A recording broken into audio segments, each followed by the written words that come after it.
Welcome back to part two of this discussion. Our first part, we talked about what specifically was multicultural education and wanted to get you into looking at some ways that our class is different or diverse. And now let's actually talk about diversity and builders of community for just a little bit more. So here's what I want you to do. Remember I said that the basic standard of the education department was to be a builder of community. And there is a ton of ways that you can do this. In your notes, I want you to take 1 minute. Let's pause this part 2 video, and I want you to write down what you think a builder of community should be or should look like. Okay? Think about that. And it'll change, I'm sure, by the end of this. So pause the video and write your note down before you move on. Let's talk now. If you have an idea about what it means to be a builder of community, let's talk about the different ways your classrooms could be diverse. Obviously, there's gender. There's a diversity in gender. There's diversity in class, socioeconomic status. There's different intelligences. You have learning disabilities, gifted, different IQs. You have learning styles. Howard Gardner talks about 9 intelligences and learning styles based on how we learn and how you show learning. We have different ethnicities, different religions, and different race.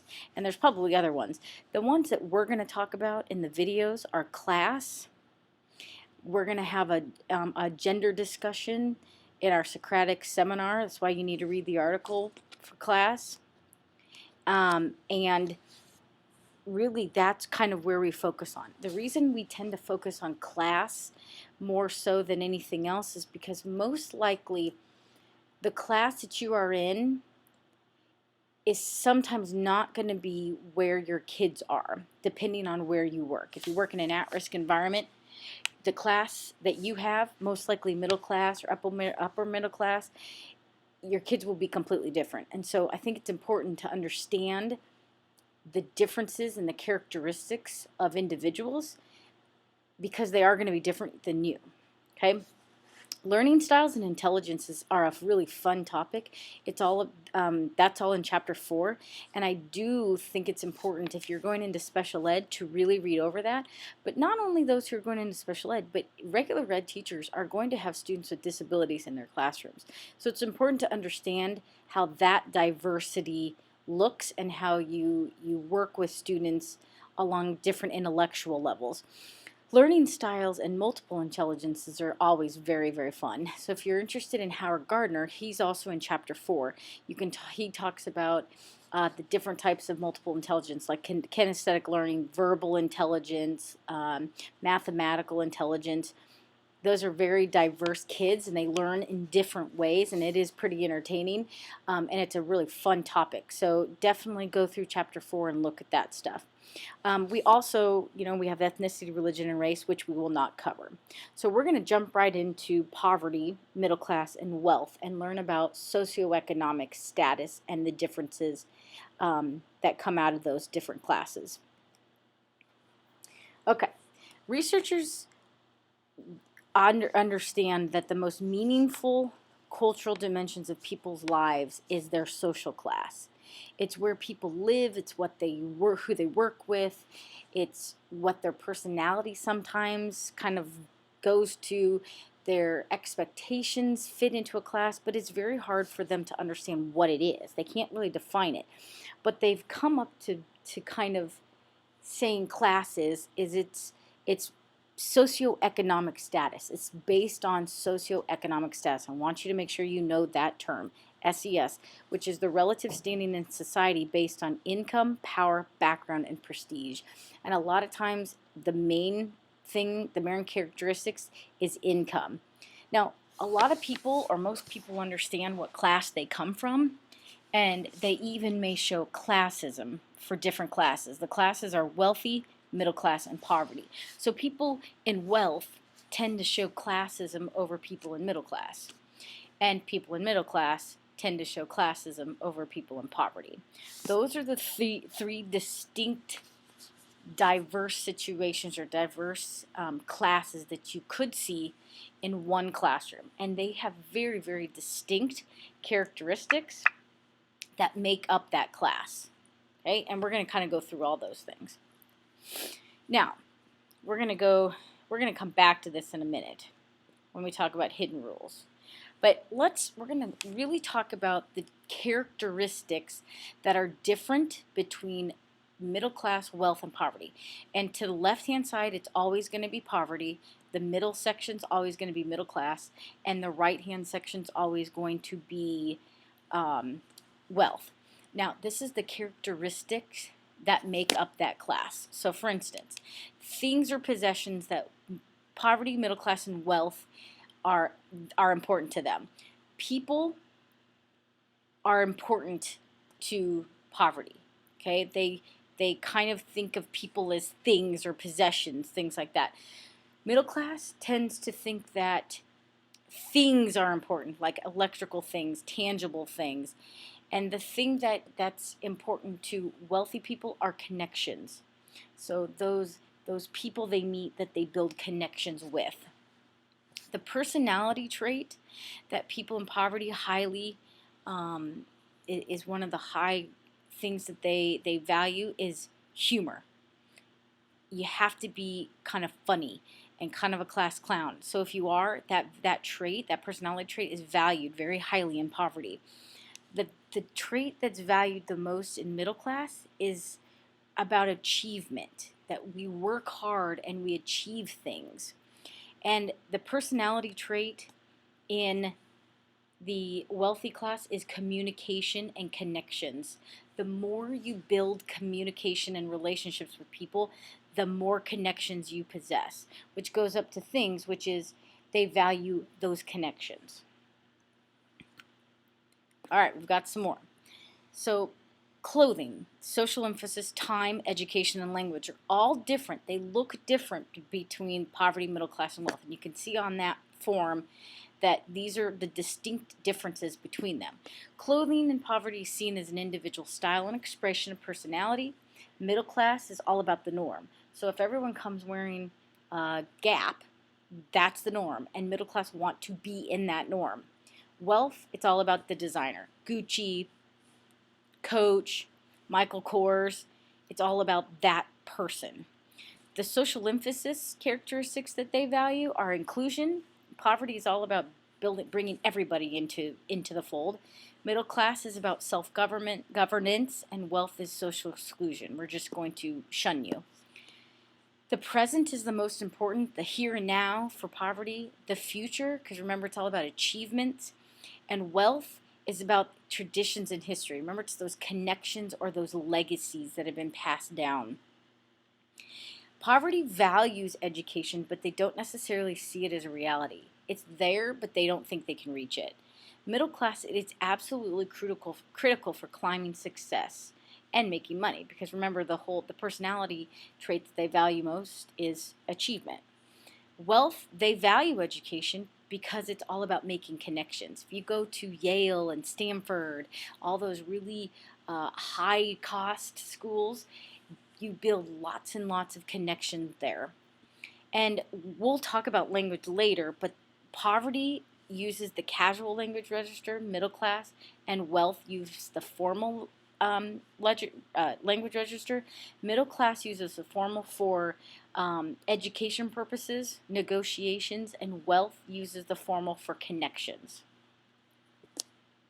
These are my two favorite. Well, I have a third on the next page. Characteristics between money. Money is spent, so the moment people in poverty get money, it tends to just leave your wallet the same day you get it. People in middle class save their money, and people in wealth invest their money. Mother is the head of the household in most cases in families with poverty. The father is the head of the household in most cases in middle class, and whoever has the money in wealth. So if grandma has the money, grandma's in charge of the family. Now, one thing I didn't mention is that all of these things are based on patterns.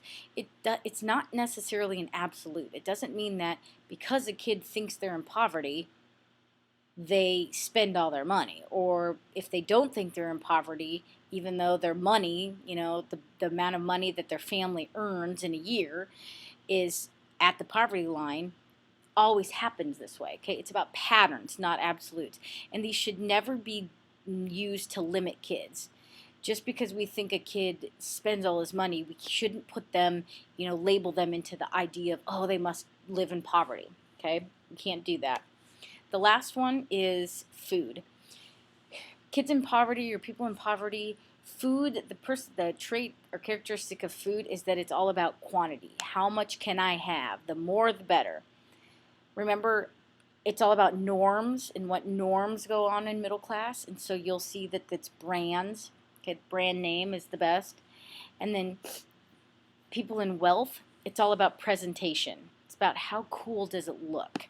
So you have quantity, quality, and presentation. Okay, there is a lot of causes of poverty. We're going to really focus now on poverty, and then we're going to jump into understanding the hidden rules between them. And there are a lot of causes, and there's a lot of different types of poverty. The two types of poverty, I might get to it here in just a minute, but there's two types of poverty that are important to understand. You have generational poverty and you have situational poverty. Generational poverty is poverty that has been passed down from generation to generation to generation. It's almost impossible to get out of it. Situational poverty is things that just happen maybe for 2 years and the parent's able to get out of it. Like this recession that we've just had. Parents have lost their jobs and they've gone on assistance, and in 2 years later, father gets a new job and they're off it. Okay, so we need to remember to keep that in mind. And there's actually 4 others, but those are the 2 big ones. So kind of look through. These are some of the causes of poverty. And there's quite a few.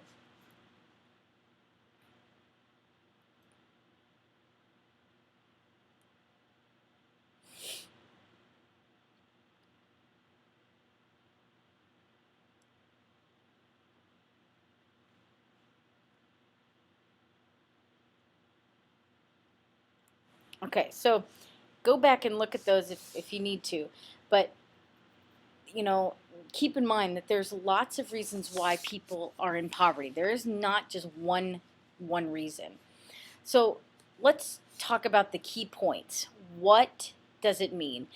One is that poverty and wealth and middle class, basically class in general, is all relative.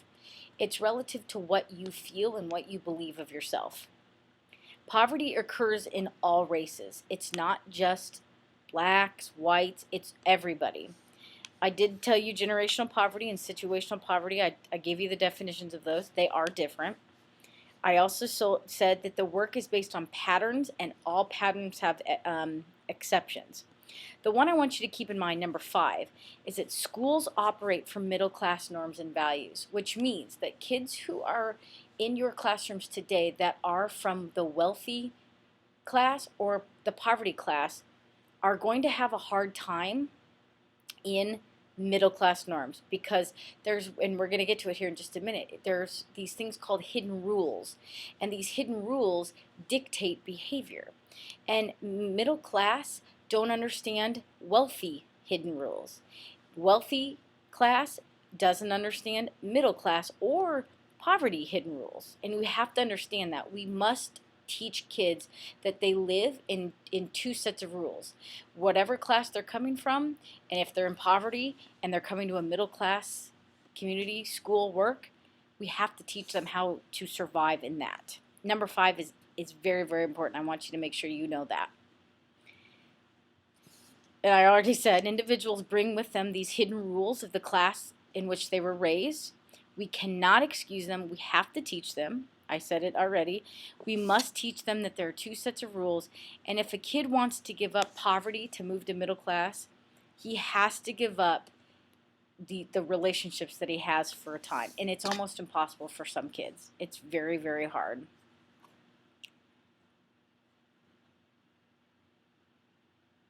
Okay, and you can see that another key point is that You know, you have to have education and relationships. At the end of this, I'm going to have you watch a Rita Peterson video on Everyone Needs a Champion, and this is going to go right on with this relationship. That kids in poverty absolutely need you. It is imperative that they have somebody fighting for them, because a lot of times they can't do it for themselves.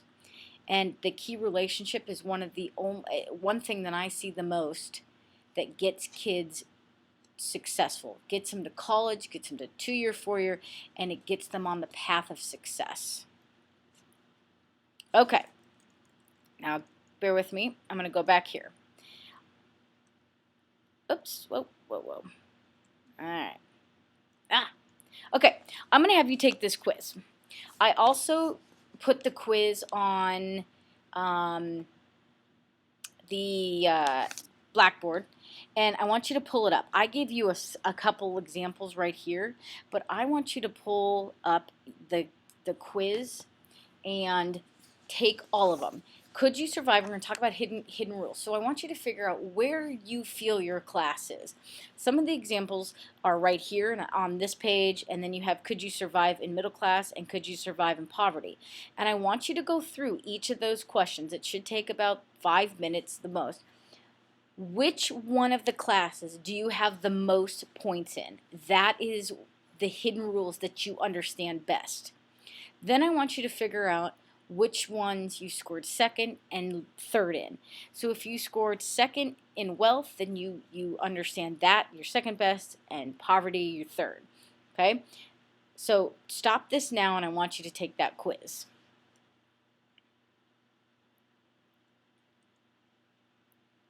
Okay.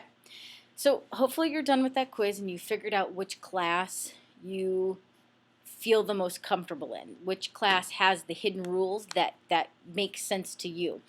One thing I want you to remember is that moving up or down one class is almost impossible for most people. All right, I don't know about you, but if I'm looking at could I survive in wealth, no, because I mean I probably could. It might be kind of fun, but I don't know these hidden rules. I don't understand like who to invite key people to this party. I have no idea. I mean, I know a couple works of art. I don't know who the heck I would hire, how I would hire a decorator, who would I even get. I don't know my preferred financial advisor. I do feel, personally, I feel the most comfortable in middle class, and that tends to be where I fall. And when you look at poverty, honestly, this is probably the things I don't know how to do the worst. I mean, I do know where to go for rummage sales, and I know how to do the bag sales, but I'm not sure how to get people out of jail. I'm not a fighter. I don't even know how to get a gun. I really don't know what to look for in a used car. I probably don't think I could live without a checking account or a phone. I don't know what I would do if I had no money. I have no idea where to get food stamps. So if I think about this, the hidden rules of poverty don't make sense to me because that's not my class. And I work with kids every single day because I'm working in a 65% at risk, low SES community, okay, at the high school. This is 60% of our kids live in this class.